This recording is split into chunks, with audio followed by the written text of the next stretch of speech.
Picture this. You've got a collection of games tucked away in your room, untouched for the past 3 years. One day, you decide to revisit them, only to find that they're gone. The corporation that sold them to you has come into your home and taken them back. Their reason? You haven't played those games in 6 months. This, in essence, is what Ubisoft is doing to its users. Contrary to popular belief in the comments section, there's a compelling case for the PS5 Pro. Today, I'm here to present you with some hard evidence. As games become more ambitious and intricate, the hardware that powers them is being pushed to its limits. This is particularly evident in the case of the PlayStation 5, a console that, despite its impressive capabilities, is starting to show signs of strain with certain titles. This brings us to the question, is it time for a PS5 Pro? Take, for instance, the recent releases of Gotham Knights and A Plague Tale: Requiem. These games, brimming with detailed environments and complex mechanics, are unable to support 60 FPS gaming on the PS5. This isn't due to a lack of effort on the part of the developers, but rather the sheer demand these games place on the console's hardware. During the initial phase of this console generation, many titles were able to support 60 FPS or even 120 FPS. This was largely due to the extended period of cross-generation console development. However, as we move further into the life cycle of the PS5, achieving 60 FPS is becoming less of a given and more of a design challenge that needs to be carefully planned and accounted for.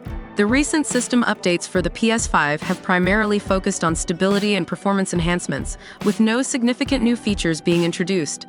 This suggests that the focus is currently on optimizing the performance of games on existing hardware, rather than pushing for higher frame rates.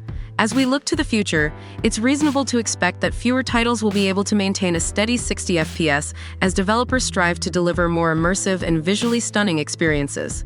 Gotham Knights, with its intensive CPU and GPU utilization, and A Plague Tale: Requiem, with its high level of detail and advanced lighting solution, serve as prime examples of this trend. Interestingly, the gaming industry is exploring alternatives, such as running games at 40 FPS on 120Hz displays.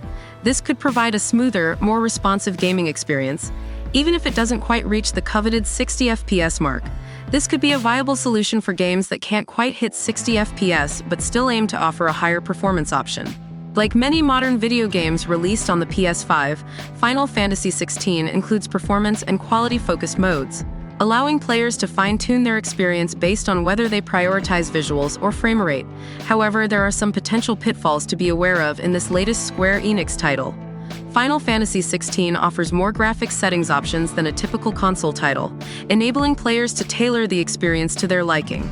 The game brings a host of graphical improvements to the series and is designed to fully utilize the rendering capabilities of Sony's latest gaming device, resulting in a visually stunning experience on the PS5. However, it's recommended that players stick to the graphics mode instead of frame rate in Final Fantasy XVI.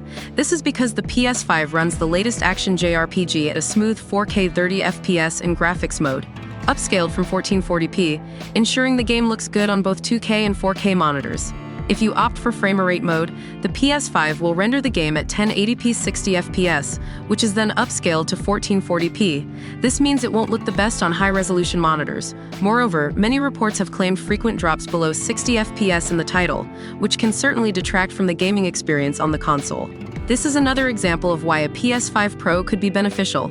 With more power, the PS5 Pro could potentially handle these demanding games at higher frame rates and resolutions, providing a smoother and more visually impressive gaming experience. Games like Final Fantasy XVI, with their advanced graphics and performance requirements, could truly shine on a more powerful console like the PS5 Pro. Even though the PS5 will celebrate its 3rd birthday this November, in many ways, it still feels like this console generation has barely begun. Publishers have opted to release their biggest games on both PS5 and PS4 over the past 2 years, and this includes heavy-hitting PlayStation exclusives like Horizon, Forbidden West, and God of War Ragnarok. It looks like 2023 will be the year that the PS5 truly comes into its own, with a host of exclusives like Gran Turismo 7, Final Fantasy XVI, and Marvel's Wolverine all set to release. So the idea of a PS5 Pro launching this year seems a little premature. However, if the PS5 Pro does indeed launch in November 2024 as Tom Henderson has predicted, then it could be perfectly timed to take advantage of a new wave of PS5 exclusives that are currently in development. We'll just have to wait and see. Switching gears now, let's dive into a controversy that's been brewing in the gaming community. Ubisoft, the renowned gaming company behind popular franchises like Assassin's Creed and Far Cry, is currently facing backlash over its policy on inactive accounts.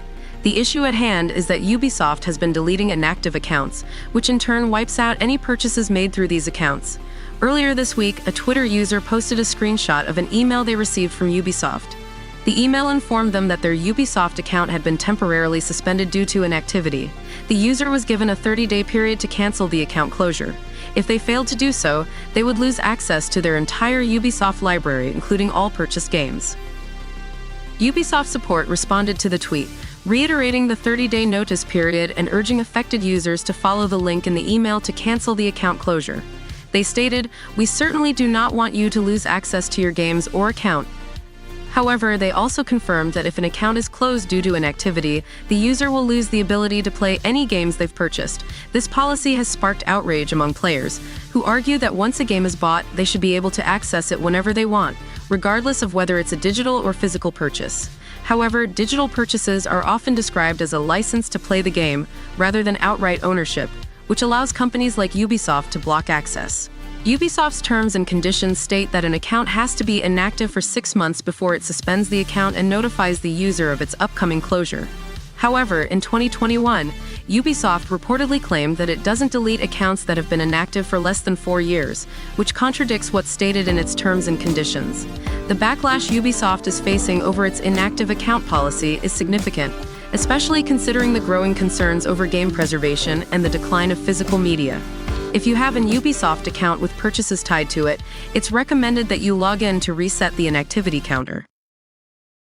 Picture this: you've got a collection of games tucked away in your room, untouched for the past 3 years. One day, you decide to revisit them, only to find that they're gone.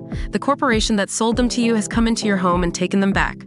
Their reason? You haven't played those games in 6 months. This, in essence, is what Ubisoft is doing to its users.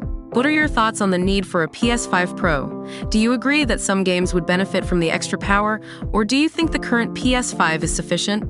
How do you feel about Ubisoft's policy on deleting inactive accounts and the loss of purchased games? Have you ever experienced something similar with other gaming platforms? Which games are you most excited to snag in the PlayStation Summer Sale?